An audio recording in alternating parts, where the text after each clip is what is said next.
What is going on, players? And welcome back to Rebel Rescue with me, FoggyPlays on FM22. Today we're doing the end of season review, as you can see in front of you. We're going to look at how the season went for us. It was fantastic, might I add. We just got a Steam achievement of Invincible because we didn't lose a single game. And we're going to do the Champions League first knockout round draw. Potentially play 2 games and transfer roundup. I think this could be a long episode. I might end up chopping it into a couple of different pieces. I'll record it. We'll see how we're getting at. So if you do want to enjoy this episode, do of course make sure to leave a like and subscribe. Now let's get into it.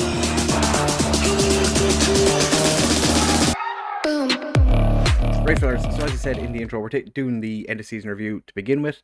You can see 5 trophies here. We actually won 6. It's because the Munster Senior Cup runs partway through the season and then restarts before the end of the season, so it never shows the Munster Senior Cup here, but we did win it. It's just because they've already started this year's one, so we never get to see how that goes in this one.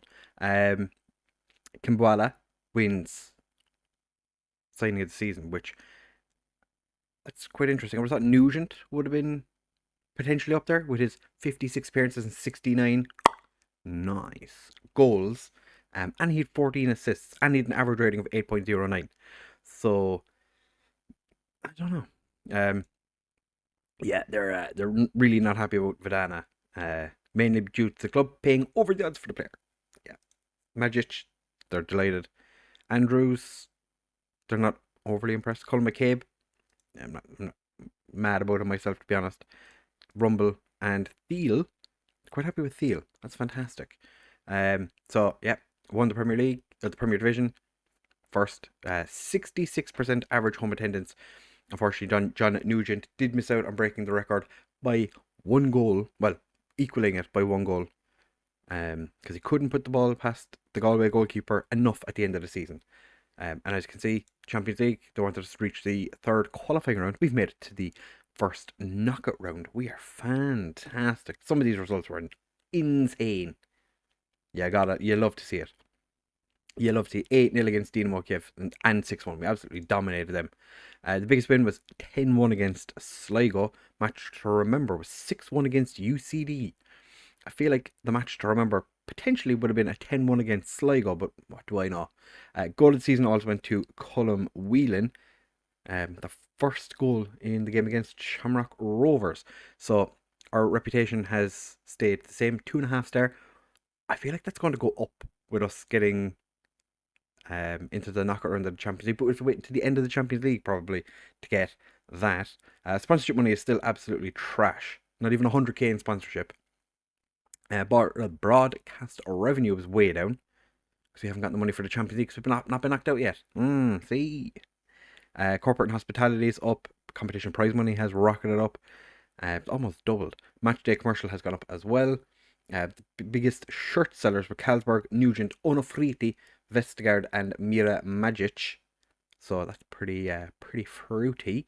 Colm Whelan. Oh yeah, because this is like last year. Because Setford is there. Duca, Jean are all in there. They're all after leaving. Jean, I'm assuming he's still injured. He is. He hasn't fully recovered from his broken lower leg. Nice. So we won Player of the Month, or Manager of the Month, 4 months during the season. Fans Player of the Season went to Carlsberg, as I suspected, and Young Player of the Year. They do need to change that. 24 is not young. Signing of the season, as we saw, went to Kimbwala. Whelan got Goal of the Season. Nugent top scorer, most assists, 41 assists for Carlsberg. Most player of the match is a 14, average rating 8.2 for Carlsberg, and the most passes completed per 90 was Messinho, 65. Irish Under 21 Player of the Year, Ryan Coleman. Irish Young Player of the Year, Ryan Coleman.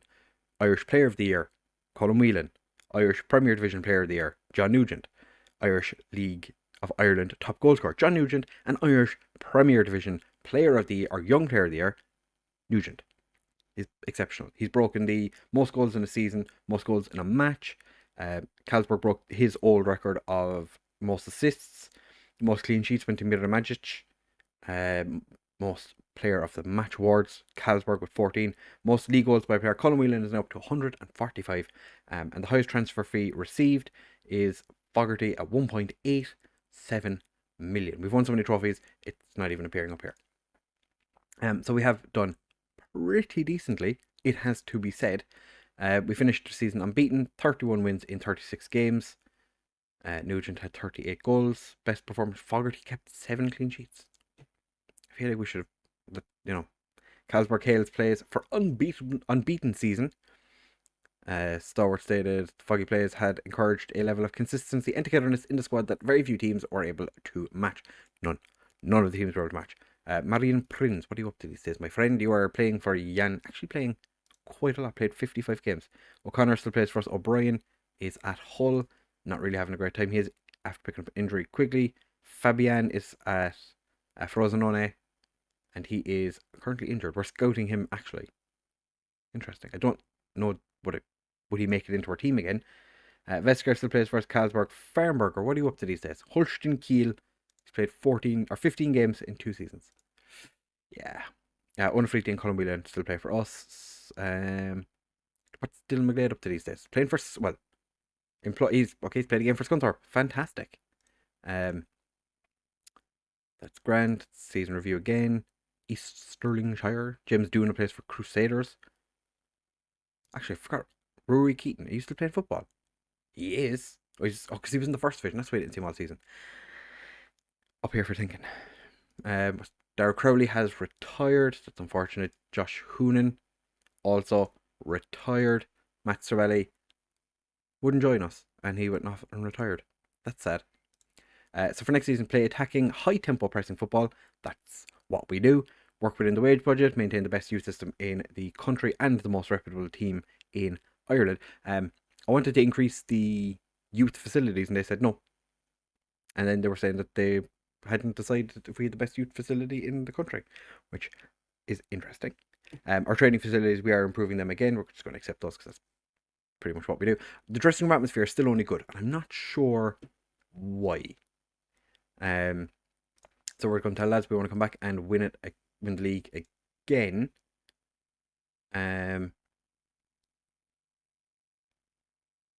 We'll be able to reach the competition proper. I'm not going to say who. No, okay, nobody has anything to say about that. Yeah, that's fine. Everyone is delighted, but nobody seems to be overly a big fan of me. Vestgaard missed 44% of the season with a broken leg. That is so sad. I would say the meme, but I can't because the meme name, she's above me. So if I say, play Despacito, she'll actually start playing it. So we will be back in just a second because the Champions League first knockout round draw is on Monday. So that'll be in the next part. Don't go anywhere. Let's find out who we're getting in the next round. I'm going to have a quick look and see if I'm going to have a quick look myself. But we'll see what we're going to get. Maybe I won't. I'll surprise myself. We'll be back in a second. Right, fellas. So now it's time for us to draw the teams for the first knockout round of the Champions League. And as you can imagine, we're not seeded because we did finish second in our group. We do avoid teams such as Barcelona, Bayern Munich, Leverkusen, Napoli, Juventus. We can draw, however, Bilbao, Chelsea, PSG, Borussia Dortmund, Liverpool, Man United, or Real Madrid. It really does not get much easier. So Bayern Munich get Bilbao. That's the team I wanted. Fantastic. All right, Barcelona, Liverpool, Napoli, Man City, Salzburg, Real Madrid. We are going to draw PSG, Chelsea. Copenhagen draw Borussia Dortmund. Juventus against PSG. Leipzig play Manchester United. Delightful. That is, it's going to be so much fun. We don't play them until February and March. So, it's going to be a hard time. Super difficult. But, finances are looking pretty tasty. I did ask the board to buy our stadium, and they said yeah, and then they turned around and went, we don't have the finances for it. The finances, because we can't do anything with the stadium unless we buy it. They're not having any interest in it. I don't want, like, I know we can't afford to do anything with the stadium. Like, they're not going to do it because we're only filling like 66% of the stadium, but still, would be nice. Also, we have 7 million left in our transfer budget, and our wage budget is 173,000 a week. We're spending just under 65 committed. Spend under 65.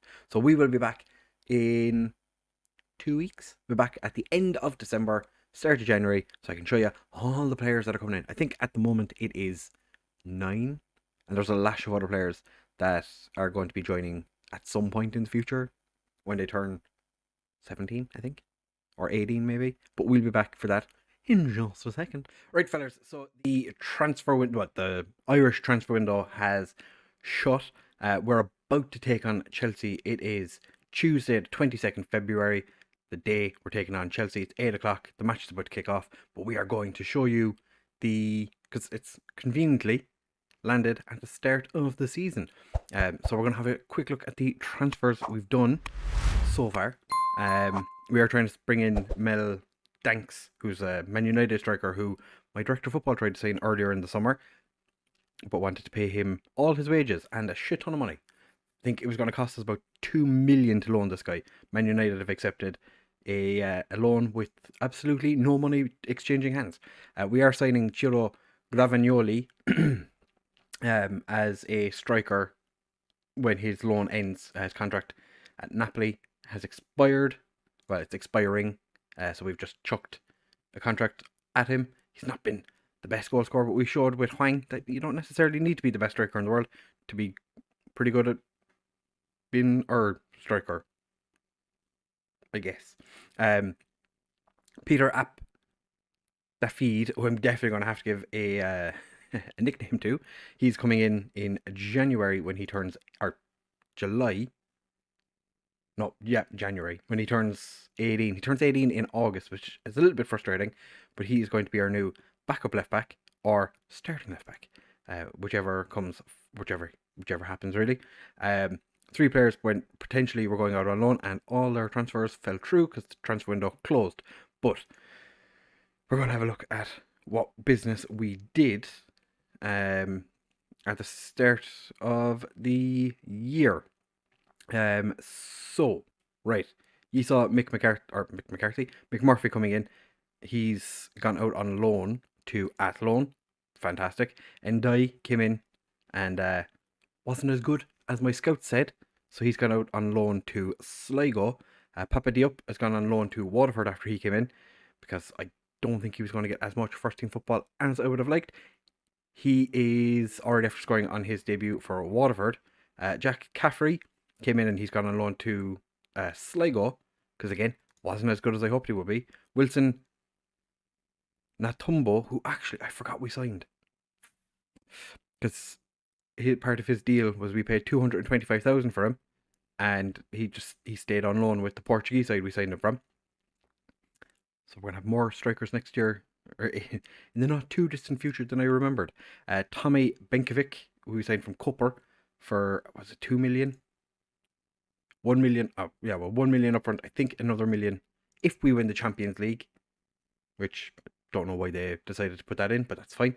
18-year-old defensive midfielder who can play in centre midfield or centre back. I think he's going to be a new centre back for us. He's fantastic. He is supposedly best as a defensive midfielder, but we don't play one, so we don't need to worry about it. Jakub Vorbel is a Polish left winger who's gone on loan to Filed. Guy Verchamen, who is a left winger who we're training to be a right winger, because I think he's got everything about him to be a right winger. He has played his first game in the President's Cup and was fine. Paid a lot of money for him though. Julian Astley is a Portuguese Canadian right back who we signed from Academica for 2.5 million, potentially rising to 5 million if I'm not mistaken, with a bunch of add-ons. He's going to be our new right back, starting right back maybe. maybe a backup right back for the time being. Alexander Chipiela is a Polish centre back who my director of football side from Cracovia's B team, 155,000. It says he's 3-star potential. I think he's got more potential than that, but I'm not sure. I tried getting him a loan for the season because I don't think he's going to be able to make it into our first team as of right now. Anyway, unfortunately, that didn't happen. We also signed Miguel Baldovino, who I think was out of contract. It's because is he still saying he was from Deportivo Cali? Yeah, he was out of contract. We signed him. Looks a decent player, so he's going to be getting plenty of opportunities to play in the attack midfield position. Then we signed a Kazakh winger who we sent out on loan because why not? And players that left earlier, Gerardino Huang, Logbottom, Salcedo, Derek Sullivan, Peter Fitzgerald, Will Murray, Joe Duffy, and Messino, who went to Verona. So we've had quite a number of players actually leave to go to Italy this season so far. But we have also signed Naroki Isobe, who we're paying 4,500 to. One of our highest paid players. He's decent according to my scouts. He's a 3-star player. We're going to leave him in the under 19s for a little while. He's loan listed just to see if we can get him some first team football. See if we can change their minds. He's only 19, so it's going to leave him run around. He's having a pretty decent time under 19s in terms of progressing. So hopefully he progresses at a decent rate. Brian Stapleton has joined from Shamrock Rovers and in his debut scored a hat-trick. So that's pretty good. Playing him as a central midfielder on attack. The only thing he can't do is tackle. But he's being watched by the Irish team to come in and make his first team international debut. We paid nothing from 450,000. That is just ridiculous. The guy is worth so much money. We also had a bit of a striker situation. So Ilyas Aloui has come in on loan from Groningen. Did pick up an injury before his arrival while we were discussing his loan. So unfortunately he hasn't played yet, but he's going to get some first team football. I had originally agreed to sign the Napoli striker, but because his end of season contract pre-negotiation thing, we had to. It was unfortunate. I was hoping that we could bring him in straight away. We couldn't because of his loan. I was hoping to take over his loan from Barry, but we couldn't.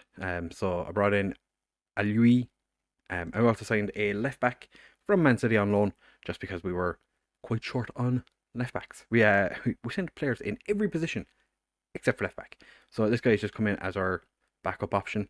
I don't see him, like he says he's going to be a regular starter. I don't see it. I don't know how he's valued so highly, but he started in the President's Cup because Vincent Day was injured, but he's not here anymore, or he won't be playing as many games as he probably hoped.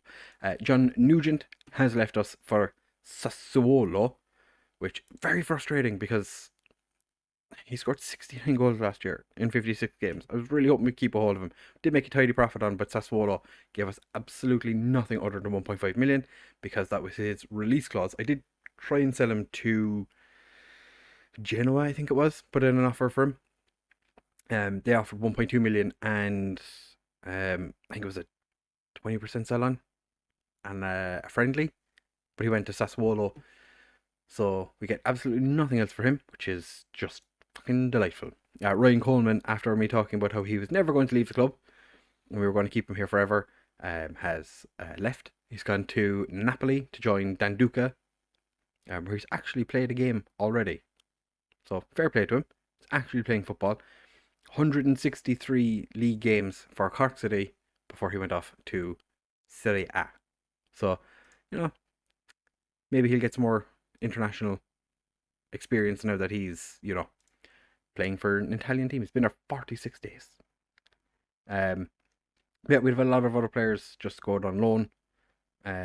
Nobody that is really like super important. We did release some players. It goes to last season. Cahill Heffernan has left, but he's already signed for Shamrock Rovers. Don Mulcahy is still without a club. Jason Nolan's joined UCD, and Tim Coleman is playing for Shelburne. So everything's going pretty decently well. As I said, we're taking on Chelsea in the next episode. We are expected to walk the league yet again. Miramijic is the best player in the entire league, just in the world. The guy is exceptional. So at some stage, someone's going to come in, pay that fee, and I'm going to be sitting here crying because I won't have a first team goalkeeper. Which, apart from Jumper, but I don't think Jumper's ready. And other than Jumper, Jimmy Corcoran. So not really ideal. So yeah, we're lacking a striker at the moment. Ono Sene has come back into the first team, took him off the transfer list, and then he decided he wanted to leave. So fantastic. And he rejected. No, he didn't. No, every club rejected offers for him, which I was pretty pissed about. But it's fine. We're not going to worry about it too much. But that is where we're going to end this episode. We're doing pretty decently well. Unfortunately, I can't increase the club's youth system any further for some reason, which is just fantastic. So yeah, I had never showed you the Derry City result, or the President's Cup. We won 6-2, quite a comfortable victory. Stapleton scored a hat-trick on his debut. As I said, Tommy Benkovic also scored on his debut, which, that's pretty decent. Don't think I gave too many debuts though. Didn't want to play Pantague, but he had to play. Verkaman started. Like I said, we're training him to be a right winger. And I think he's going to be pretty good. But we're going to leave it there anyway. If you have enjoyed this episode, do of course make sure to leave a like, comment, subscribe, share with all your friends. Hopefully it's not going to be exceptionally long. I think it potentially has a bit of length to it. What she said. So do make sure to leave a like, comment, subscribe, share with all your friends, and I will catch you in the next one.